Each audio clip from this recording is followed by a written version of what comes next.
бар тіршіліктің тұтқасын ұстап тұрған қымбатты аналар, мейірімді әжелер, аяулы арулар, сіздерді көктемнің шуақты мерекесі 8 наурыз халықаралық әйелдер күнімен шын жүректен құттықтаймын.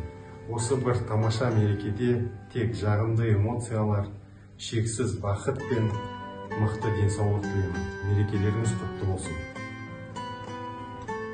Құттықтаймыз аналарды, қыздарды, мерекеден шуақты бір ызғалды, болсын әркез көтеріңкі көңілдер, нұрын шашсын мерекеге өнерлер.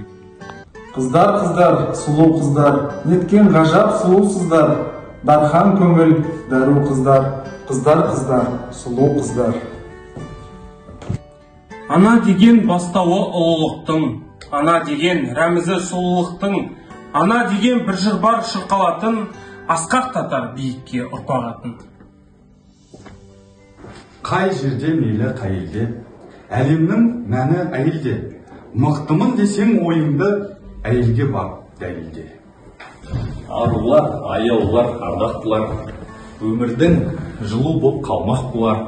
Арулар тіршілікке күре тамыр, өмірді бір-біріне жалғап тұрар. Көктемнің басы өмірлеріңіздегі өте қалаулы және әдемі оқиғалардан бастау алсын. Шаңырақтарыңыз сұлулыққа, Өмірлеріңіз шаттыққа толы болсын. Күндей күлімдеп, жаздай жадырып, гүлдей құлпырып жайнай беріңіздер.